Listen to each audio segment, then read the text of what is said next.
안녕하세요. 행복한 H병원 행복한 의사 김정훈입니다. 벌써 이제 날이 조금씩 풀리고 있죠. 이 시기에 건강검진 결과 받아보신 분들 혹시 콜레스테롤 수치 때문에 고민이 많진 않으신가요? 저는 진료실에서 고지혈증 상담을 정말 자주 하는데요. 예전에는 50대 이상 중장년층이 주류였는데 요즘은 20대, 30대 젊은 분들도 LDL 콜레스테롤이 높게 나온다며 찾아오시는 분들이 있습니다. 그런데 고지혈증이 단순히 심혈관계 문제만 일으키느냐? 사실 최근 연구들을 보면 암이나 면역력 저하와도 어느 정도 상관관계가 있다고 합니다. 그래서 오늘은 고지혈증의 기본 개념과 젊은 층에서 왜 늘어나는지, 암 면역력과 어떤 식으로 연결되는지, 정말 약 없이도 가능한지, 그리고 약물 치료가 필요한 경우는 어떤 경우인지 꼼꼼히 말씀드리겠습니다. 영상 보시면서 궁금한 점은 댓글 달아주시고 끝까지 함께 해주세요. 고지혈증이라는 말은 혈액 속의 지질, 즉 콜레스테롤과 중성지방이 정상 범위보다 더 높게 나오는 상태를 말합니다. 일반적으로는 LDL 콜레스테롤, 흔히 나쁜 콜레스테롤이라고 부르죠. LDL 콜레스테롤이 높은 경우를 위험하게 봅니다. 왜냐하면 이 LDL이 혈관벽에 상처를 내고 동맥경화를 일으키기 때문입니다. 혈액 내 LDL이 많아지면 동맥 내벽에 플라크가 쌓이고 협착, 심근경색, 뇌졸중 이런 무시무시한 병 등으로 이어질 수가 있습니다. 최근 분당서울대병원 내분비 대사내과 임수 교수 연구팀의 연구에 따르면 대사증후군은 고혈당, 고혈압, 이상지질혈증, 비만 등이 복합적으로 작용하는데 이로 인해서 심혈관 질환, 제2형 당뇨병, 만성신장질환 등의 위험이 증가한다고 합니다. 또한 2018년도 한국지질동맥경화학회 교육위원회 심포지엄에서 발표된 고콜레스테롤 혈증의 스크리닝, 진단, 치료 연구에 따르면 젊은 층에서 LDL 콜레스테롤 수치 증가의 원인으로 서구화된 식습관, 운동 부족, 스트레스 증가, 야식 습관 등이 지적되었습니다. 왜 그럴까요? 첫 번째, 식생활이 서구화되었습니다. 패스트푸드, 튀김, 빵, 과자 이런 음식들을 많이 섭취하는 것이 고지혈증하고 관계가 있고요. 두 번째, 운동이 너무 부족합니다. 늘 하루 종일 앉아 있거나 재택근무를 하시거나 또 실제로 외부 활동을 거의 하지 않는 그런 분들이 일상생활 중에 활동량 자체가 너무 떨어져 있는 거죠. 세 번째, 과음이나 스트레스, 회식하는 문화라든지 또는 야식 습관, 그리고 결국 이것이 수면에도 영향을 주어서 수면의 질이 떨어지는 경우도 많습니다. 네 번째, 만성피로로 이어지겠죠. 젊은 분들도 만성피로에 시달리는 분들이 굉장히 많습니다. 그래서 만성피로에 따라서 대사 상태가 더 나빠지는 그런 것들이 바로 대사증후군에 영향을 미친다고 볼 수 있습니다. 이렇게 복합적으로 영향을 받아서 젊은 층도 고지혈증 위험에 노출되고 있습니다. 특히 초기에는 아무런 증상이 없기 때문에 건강검진 때 우연히 발견되고 놀라는 분들이 많죠. 고혈압은 머리가 띵하다든지 어지럼증, 당뇨는 갈증이 잦고 또 소변을 자주 보는 그런 증상이 나타날 수도 있는데 고지혈증은 정말 조용한 질환입니다. 그렇다 보니 LDL이 200을 넘어가는 중증 수준이 될 때까지도 본인이 전혀 모르고 지내는 분들도 종종 있습니다. 그래서 최소한 1년에 한 번은 혈액 검사에서 총 콜레스테롤, LDL, HDL, 중성지방 이런 것들을 확인하시는 것이 중요합니다. 나는 젊으니까 괜찮을 거야 하고 방치하면 30대 중반에도 심각한 동맥경화가 진행되는 일이 벌어질 수 있습니다. 고지혈증과 암 면역력의 연관성. 자, 고지혈증이 단지 심장이나 뇌혈관 문제만이 아니라 암이나 면역력에도 영향을 줄 수 있다는 이야기를 한번 해보겠습니다. 사실 의학계에서도 LDL이 직접 암을 유발한다, 이 정도까지는 증명된 것은 아닙니다. 하지만 만성염증 상태가 지속되면 우리 몸속에서 암세포가 자라기 쉬운 환경이 만들어진다, 여기에는 대부분 동의합니다. 영국 옥스퍼드 대학 2010년도 연구에 따르면 스타틴 장기 치료가 심혈관 사건 위험도에 미치는 영향, 이 논문에서 고콜레스테롤 상태가 전신염증 반응을 높이고 그 결과 심혈관은 물론 암 발생 위험도에도 영향을 줄 수 있다고 언급합니다. 최근 연구들에 따르면 LDL 콜레스테롤 수치가 높은 경우에 대장암 발생률이 증가할 수 있다는 결과가 나오고 있습니다. 또한 2022년도 연구에 따르면 산화된 LDL이 암세포의 증식과 전이에 기여할 수 있다고 보고되었습니다. 물론 고지혈증이 암을 직접적으로 유발한다 이렇게 단정 짓기는 어렵지만 만성염증, 이게 면역 기능이 약화되고 또 이것이 결국은 DNA 손상을 복구하는 능력을 떨어뜨려서 암 발생이 증가할 가능성이 있다는 거죠. 따라서 LDL 콜레스테롤 관리하는 것이 심혈관 건강뿐만 아니라 암 예방 측면에서도 아주 중요한 문제가 될 수 있습니다. 면역력이 떨어지는 이유는 무엇 때문일까요? 우리 몸의 면역세포, NK세포라든지 T림프구 같은 것들은 혈류를 따라 이동하면서 암세포나 바이러스 감염세포를 찾아서 제거합니다. 그런데 고지혈증이 심하면 혈액 점도가 올라가고 혈관 내 염증 물질인 사이토카인, 케모카인 등이 많아집니다. 이로 인해 면역세포의 순환과 정상적인 기능 수행이 방해가 된다는 거죠. 실제로 서울대학교 연구진이 2019년도에 발표한 것에 따르면 고지혈증이 자가면역 질환의 발병 및 진행을 촉진할 수 있고, 이는 고지혈증 환경에서 생성되는 산화된 저밀도 단백이 면역 반응을 자극하기 때문이라고 보고했습니다. 또한 적절한 운동이 면역 기능을 강화할 수도 있지만 과도한 운동은 오히려 면역력을 저하시킬 수도 있다는 연구가 있습니다. 즉 고지혈증을 방치하면 단순히 혈관 문제를 넘어서 면역 체계에도 부정적인 영향을 미칠 수 있다는 점을 꼭 기억하시기 바랍니다. 따라서 올바른 식단 관리와 적절한 운동을 병행해서 고지혈증을 조기에 관리하는 것이 면역과 건강을 함께 유지하는 데 아주 중요합니다. 실제 연구를 보면 콜레스테롤 수치가 높은 분들과 중성지방 수치가 높은 분들을 조금 분리를 할 필요가 있습니다. 특별히 연세가 좀 많은 50대, 60대 이상 분들이 맨발 걷기를 했을 때 중성지방이 줄어든다는 보고가 많이 있습니다. 그런데 LDL 콜레스테롤 같은 경우는 맨발 걷기를 했을 때 이 중성지방이 떨어지는 것만큼 빨리 떨어지지는 않습니다. 그래서 LDL이 많이 올라가신 분들은 맨발 걷기 뿐만 아니라 다른 문제들을 같이 찾아서 해결하는 것이 중요합니다. 최근에 스트레스가 콜레스테롤하고 연관이 되어 있는 것을 찾아보면 상당히 많은 수가 잠하고 연관이 됩니다. 스마트폰을 보시면 잠의 질이 떨어지기 때문에 수면의 질이 떨어진다면 그것이 스트레스로 이어지고 그것이 바로 또 콜레스테롤을 높이는 쪽으로 유도하게 됩니다. 그래서 콜레스테롤 관리가 어려우신 분들은 반드시 수면 습관부터 제대로 지키시는 것이 중요합니다. 음악을 듣거나 강의를 듣거나 이런 것들은 괜찮지만 그 화면을 직접 보는 것은 여러분의 잠을 망치고 그것이 스트레스로 이어지고 고지혈증으로도 이어진다. 꼭 스마트폰을 밤에 주무실 때는 멀리 하시기를 바랍니다. 약 없이 관리가 가능할까요? 또 약물 치료가 반드시 필수일까요? 이렇게 묻는 분들이 있습니다. 고지혈증 약 대체로는 스타틴인데 이거 평생 먹고 결국은 끊을 수 없다 이렇게 얘기하시는 분들이 있고, 어떤 분들은 또 스타틴이 간이 나빠진다면서요 약은 먹고 싶지 않아요 이렇게 얘기하는 분들이 종종 있습니다. 제가 늘 환자분들께 이렇게 말씀을 드리죠.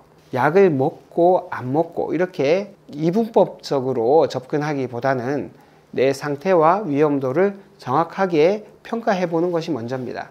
LDL이 거의 200 이상이라든지 당뇨, 고혈압, 흡연, 비만, 그리고 집에 가족력까지 있다, 또는 뇌졸중이라든지 심근경색 같은 심혈관계 문제가 있었다, 이런 경우라면 약물 치료를 적극적으로 고려해 보셔야 됩니다. 반면에 위험인자가 거의 없고 LDL이 130, 160 이 정도 된다, 그렇다면 반드시 생활 습관을 교정하는 것이 우선입니다. 식습관을 교정하시고 수면 패턴, 그리고 운동 패턴, 스트레스 관리하는 것, 이런 것들을 최소 3개월은 시행해 보고 그래도 조절이 안 된다면 그때 약을 고려해 보시는 것이 좋습니다. 스타틴 치료의 장점과 부작용. 스타틴을 쓴다면 확실히 LDL 콜레스테롤은 낮아집니다. 중성지방도 낮아지고, 그래서 스타틴이 콜레스테롤을 조절하는 데는 아주 효과적인 것은 사실입니다. 그렇지만 스타틴이 이 콜레스테롤을 낮추는 과정에서 우리 몸에서 아주 중요한 코엔자임 Q10과 같은 중요한 효소들도 같이 줄어드는 경우가 많기 때문에 스타틴을 꼭 드셔야 되는 그런 상황이라면 코엔자임 Q10을 같이 복용하시기를 바라고요. 콜레스테롤이 높아질 수 있을 만한 일상적인 생활 습관도 함께 개선하셔야지, 나는 약 먹으니까 괜찮아 하고 밤에 늦게 주무시고 음식도 마음대로 드시고 운동은 안 하시고 그렇게 한다면 스타틴을 먹는다 하더라도 겉으로 보이는 혈액검사 수치만 낮아지는 것이지 여러분의 건강을 보장하지는 못합니다. 그리고 스타틴이 부작용도 있습니다. 간 수치가 올라가고 근육통이 생기고 드물게 횡문근 융해증이라고 근육이 이렇게 파괴되는 그런 병이 오기도 합니다. 실제 제 환자분 중에는 근육 효소 수치가 너무 높아가지고 스타틴을 도저히 드실 수 없는 그런 상태인 분들도 있었습니다. 그래서 반드시 정기 검진을 통해서 모니터링을 하셔야 됩니다. 암 환자 중에 간 전이가 있거나 항암제로 간 수치가 이미 올라가 있어서 스타틴 추가 복용이 괜찮을까 걱정하시는 분들도 있습니다. 이럴 때는 스타틴을 복용해서 얻는 이득과 스타틴이 가져올 수 있는 부작용들을 감안해서 판단을 해야만 합니다. 나머지 생활 습관들이나 이런 것들을 조정을 해서 고지혈증을 관리가 가능하다면 굳이 스타틴을 꼭 쓰지 않아도 되지만 여러 가지 것들을 조절해 봤는데도 도저히 조절이 어려운 상태라면 주치의와 잘 상의를 하셔서 저용량으로부터 스타틴을 써야 할 수도 있습니다. 만약 고지혈증을 그냥 무심하게 방치해 버린다면 혈액순환도 나빠지고 면역력 회복에도 문제가 생길 수 있습니다. 약을 무조건 안 먹어야 된다, 또는 무조건 먹어야 된다, 이런 것이 아니고 각각의 상황에 따라서 가장 이득이 큰 것이 무엇인지를 깊이 고민하고 결정을 하셔야 합니다. 그러니 주치의분과 상담을 잘 해서 결정하시는 것이 중요하겠죠. 자, 그럼 약물 치료 여부와는 별개로 생활 습관을 어떻게 해야 될까? 약을 드시든 안 드시든 생활 습관 관리는 무조건 필요합니다. 오늘은 생활 습관 관리의 3대 포인트, 식단, 운동, 체중 조절, 이걸 중심으로 말씀을 드리도록 하겠습니다. 식단은 다양한 식단이 있지만 지중해식 식단, 그리고 대시 식단, 이런 것들이 많이 권장되고 있죠. 그렇지만 이런 특별한 식단 하나가 반드시 고지혈증 환자들에게 다 맞는 것이라고 보기는 어렵습니다. 이때 식단은 환자 개별적인 식습관이나 식생활 패턴을 감안하고 결정을 하셔야 되는데요. 반드시 피해야 되는 것도 있고 반드시 드셔야 되는 것들도 있습니다. 그렇지만 중간에 이럴 수도 있고 저럴 수도 있는 것들이 많기 때문에 그런 것들은 하나씩 시도해보고 결정을 하시기를 추천합니다. 반드시 피해야 될 것부터 말씀드리겠습니다. 튀김 음식, 그리고 정제 탄수화물, 예를 들면 밀가루 같은 것이 되겠죠. 그리고 흰 쌀이라든지, 그리고 탄 붉은 고기라든지, 이런 것들은 반드시 피해야 되겠죠. 트랜스 지방, 이런 것도 피해야 되겠고, 그리고 이제 도움이 되는 식품들, 들기름이나 올리브유, 그리고 신선한 해산물, 그리고 신선한 채소, 이런 것들은 다 도움이 됩니다. 어떤 분들은 통곡물은 괜찮다 얘기하시는 분도 있고, 어떤 분들은 통곡, 그것도 탄수화물이다 이렇게 얘기하시는 분들도 있습니다. 어떤 분들은 붉은 고기를 아예 드시면 안 된다 하는 분들도 있고, 어떤 분들은 붉은 고기는 아무리 많이 먹어도 괜찮다 하시는 분들도 있습니다. 과연 뭐가 맞을까요? 사람들마다 다 조금씩은 체질이 다르고 지금까지 자기가 해왔던 식습관 이런 것들이 다르기 때문에 그거는 내 몸에 맞는 것이 맞는 겁니다. 아까 말씀드린 반드시 피해야 될 것, 그리고 하면 대체로 무조건 도움이 되는 것들 반드시 지키시되, 중간에 있는 부분들은 여러분들이 잘 생각해 보시고 내가 선호하는 것이라면 한번 시도를 해 보시되, 그것을 일정 기간 해보고 내 몸에서 나쁜 반응이 나오지 않는지 확인해 보시는 것이 좋습니다.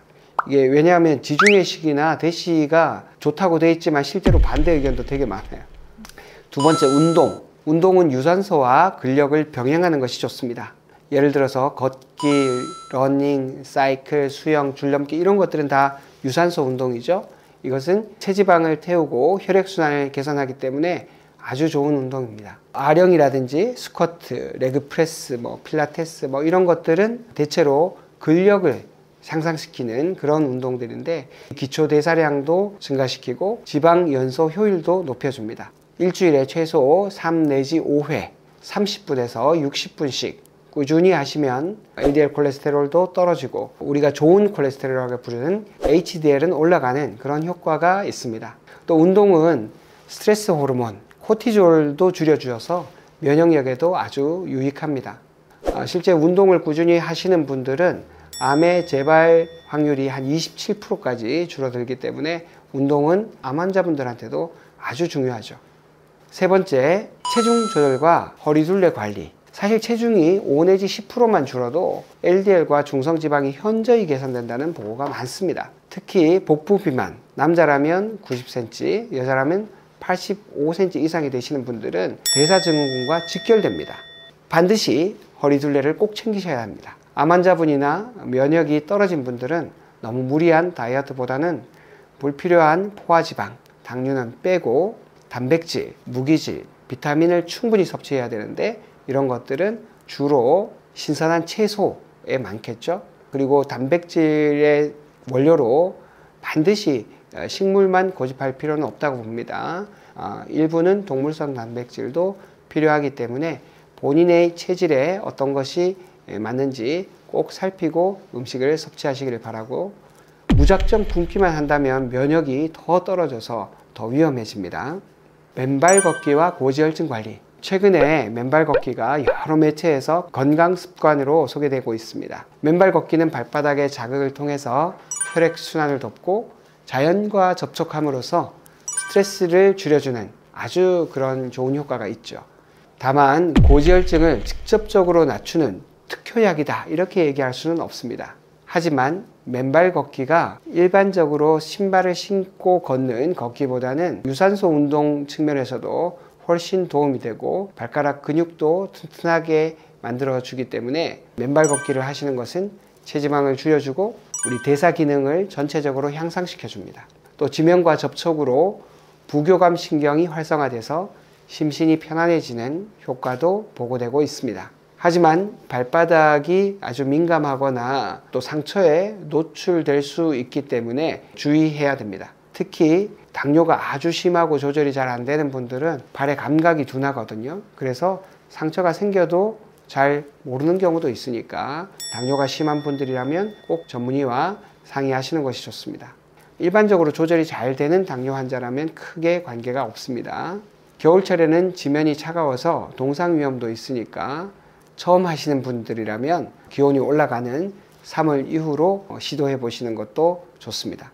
맨발 걷기가 만병통치약은 아니지만 규칙적인 맨발 걷기 습관은 스트레스를 줄여주고 체중 조절에도 큰 도움이 됩니다. 통합암면역센터 내과 영양상담 협진의 중요성에 대해서 말씀드리겠습니다. 아까 말씀드렸듯이 암 환자분들 중에서도 항암 치료 중에 콜레스테롤 변화가 급격한 경우가 드물지 않게 있습니다. 면역력도 떨어져 있는데 고지혈증까지 겹치면 치료 효과가 떨어지거나 부작용이 더 늘어날 수도 있습니다. 이때 통합암면역센터가 암 치료에 큰 방향을 잡고 내과가 고지혈증 약물 조절, 혈액검사 모니터링을 담당하고 영양 전문가가 식단을 세심하게 설계해주는 협진이 필요합니다. 50대 여성 유방암 2기 환자분이었는데요. 수술하고 이제 보조 항암 중이었습니다. 항암 2주차쯤에 LDL이 180으로 뛰어버렸습니다. 오히려 체중은 4kg 정도 빠졌는데도 말이죠. 알고 보니 이제 피로감이 심해진 상태에서 자주 정제 탄수화물이 많은, 당류가 많은 그런 식품을 드시고 활동을 거의 못 하셨던 거죠. 항암을 하고 나면 거의 5일, 7일 정도는 살아있지만 살아있지 않은 것 같은 꼼짝도 못하는 그런 시간들이 있습니다. 그래서 이분은 내과 전문의하고 협진하면서 스타틴을 저용량으로 쓰고 또 우리 영양 전문가 분들이 같이 계시기 때문에 저포화지방 고단백 식사를 계획해 드렸습니다. 저희 병원에 이제 프롭 테라피라고 있는데 그건 누워서도 자세를 교정하고 몸을 이완시키는 그런 치료거든요. 환자분 컨디션에 맞춰서 그런 치료들을 하면서 조금씩 보행을 늘려나갔습니다. 한 달 뒤에 재검사하니까 LDL이 130대로 떨어졌고 항암 치료도 무리 없이 잘 받을 수 있는 정도의 체력이 되었습니다. 이처럼 암 환자분들의 문제는 특정한 한 과에서만 해결된다고 보시기 어렵습니다. 협업을 통해서 여러 과가 같이 상의하고 머리를 맞대야 가장 좋은 결과가 나옵니다. 행복한 H병원은 통합암면역센터, 내과, 영양팀, 그리고 운동치료팀이 상시 협진 체계를 갖추고 있습니다. 고지혈증이 심하거나 암 진단 후 면역 관리를 고민하는 분들은 여러 전문가와 함께 맞춤형 계획을 세우시면 훨씬 안전하고 효과적입니다. 지금부터는 환자분들이 자주 하시는 질문을 조금 더 깊이 있게 답변해 보도록 하겠습니다. LDL이 130대인데 의사마다 어떤 분은 약 먹으라 하고 어떤 분은 아직 괜찮다고 해요. 뭐가 맞나요? LDL 130 정도라면 아직은 경계 수치입니다. 이때는 다른 위험 인자가 있는가가 매우 중요합니다. 고혈압, 당뇨, 비만, 흡연, 그리고 심혈관계 질환의 가족력 이런 것들이 몇 개나 겹치는가에 따라서 약물 치료를 할 수도 있고 약물 치료를 하지 않을 수도 있습니다.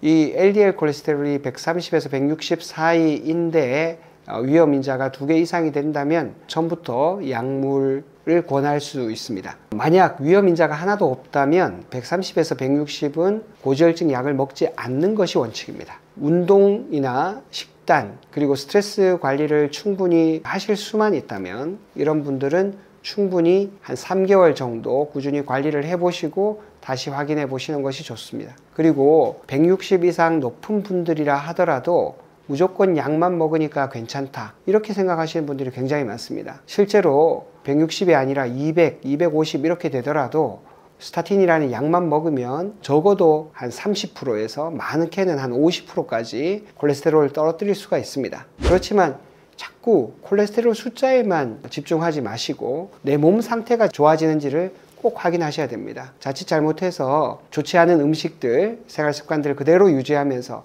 약만 계속 먹다가는 약의 용량이 더 많아질 수도 있고 또 약에 의한 부작용도 늘어나고 몸대로 망가지는, 결국 좋아지는 것은 오로지 혈액 검사 숫자 하나밖에는 없는 이런 분들도 있습니다. 그러니까 반드시 생활 습관을 개선하시면서 꼭 필요한 경우는 약을 함께 드시기를 추천합니다. 결론적으로 말씀드리면 환자 상태를 종합적으로 보고 위험 인자가 있는지를 파악하고 약을 줄 건지 말 건지를 결정하기 때문에 위험 인자를 잘 파악하고 환자의 의지도 확인하는 것이 중요하다고 할 수 있겠습니다. 스타틴 복용 중 근육통이 심해졌어요. 어떻게 해야 하나요? 스타틴 부작용 중 하나가 근육통인데요. 근육이 뻐근하고 무겁다라는 느낌이 많습니다. 이럴 때는 반드시 혈중 CK 수치를 확인해 봐야 됩니다. CK 수치가 굉장히 높아져 있다면 이것이 근육이 파괴가 되면서 굉장히 심각한 부작용으로 이어질 수 있기 때문에 반드시 혈액 검사로 CK 수치를 확인하고 수치의 정도에 따라서 약의 용량을 조절하거나 또는 약의 종류를 다른 계열로 바꿀 수 있습니다. 스타틴 드시고 통증이 심하다면 반드시 의사분과 상의를 하셔서 약을 좀 조정할 필요가 있습니다. 저탄고지 다이어트가 콜레스테롤 관리에 좋다는 말도 있던데요? 간혹 저탄고지 식단으로 체중 감량에 성공했다는 분이 있지만은 LDL이 올라가는 위험이 상당히 큽니다. 어떤 사람들은 HDL이 오르고 LDL도 같이 오르면 그나마 다행인데 HDL은 오르지 않고 LDL만 올라간다면 좀 문제가 될 수 있습니다. 건강한 지방, 예를 들면 들기름이나 등푸른 생선, 올리브유 이런 식단은 괜찮지만 그리고 그 포화지방도 좋은 포화지방이 아니라 예를 들어서 삼겹살인데 이런 돼지들을 대부분 밀실 사육을 하거든요. 미국에서 들어온 GMO 사료 같은 이런 것들을 먹고 좁은 환경에서 스트레스를 많이 받으면서 자란 그런 고기를 많이 먹는다. 이런 것들은 저는 추천하지 않습니다. 가급적이면 좋은 지방을 좀 챙겨 드시는 것은 좋지만 무작정 고지방식이라고 해서 그런 좋지 않은 지방도 함께 많이 드시는 것은 결코 바람직하지는 않습니다. 운동할 시간 진짜 없어요. 직장인인데 퇴근하면 밤 10시인데 어쩌죠? 시간이 없다고 운동을 전혀 못하겠다. 이거는 거짓말입니다. 회사에서 엘리베이터 대신에 계단을 이용한다든지 점심시간에 식사하고 빠르게 좀 속보로 걷어본다든지 또 주말에 뭐 1시간 또는 가벼운 헬스라든지 산책을 한다든지 이렇게 조금씩이라도 내가 생활 속에 활동을 늘리는 것, 그 자체가 대사율 개선에 굉장히 도움이 됩니다. 그러니까 내가 의지를 가지고 일상생활 중에서라도 조금씩 활동을 늘려가는 그런 생활 습관을 만드는 것이 중요합니다. 운동선수처럼 그렇게 완벽한 피트니스 루틴을 만들지는 못하더라도 일상생활 중에 내가 활동을 긍정적으로 늘릴 수 있는 그런 습관들을 하나씩 찾아본다면 얼마든지 하실 수 있습니다. 맨발 걷기를 러닝머신에서도 해도 되나요? 러닝머신 위에서 맨발은 매우 위험합니다. 이럴 때는 아무 의미가 없는 거거든요.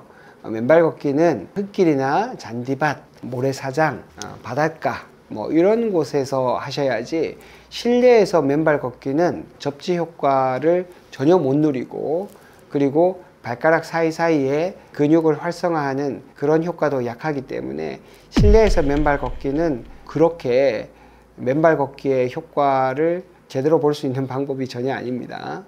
자, 오늘 말씀드린 내용을 요약해 보겠습니다. 첫 번째, 고지혈증은 심혈관계 문제뿐 아니라 만성염증을 통해서 암이나 면역력을 떨어뜨리는 영향도 있습니다. 두 번째, 젊은 층에서도 최근 증가 추세라서 정기적인 혈액 검사를 권장합니다. 1년에 한 번 정도는 해보시는 것이 좋겠죠. 세 번째, 스타틴과 같은 약물 치료는 부작용을 잘 모니터링하면서 사용하면 굉장히 유용할 수 있습니다. 고위험군이라면 약 없이 억지로 버티기보다는 의사와 상의해서 자신에게 잘 맞는 약을 드시는 것도 필요합니다. 다만 무조건 약만 믿고 생활 습관을 전혀 교정하지 않는 것은 매우 위험하겠죠. 반드시 약 이전에 내가 생활 습관, 특별히 식단과 운동, 스트레스 이 세 가지는 내가 잡겠다는 마음가짐이 필요합니다. 네 번째, 5 내지 10% 체중 감량만 하더라도 LDL이 확 낮아질 수 있습니다. 다섯 번째, 암 환자나 면역이 떨어진 분들이라면 병원에 내과나 또는 통합암면역센터 그리고 영양상담팀과 협력해서 맞춤 관리를 하시는 것이 중요하겠습니다.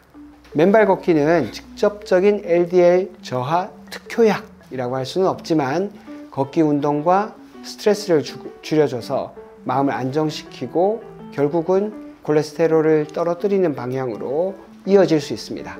그러니 아무런 해가 없고 돈이 들지 않는 이런 안전한 운동이라면 안 할 이유가 없겠죠. 고지혈증이 생각보다 심각한 질병인데 증상이 없어서 방치하는 분들도 많습니다. 오늘 영상을 보신 분들이라면 주변 지인들에게도 혈액검사, LDL 체크 중요성을 꼭 알려주시면 좋겠습니다. 영상에서 다루지 못한 부분이 있다면 댓글을 달아주세요. 그리고 구독과 좋아요 부탁드립니다.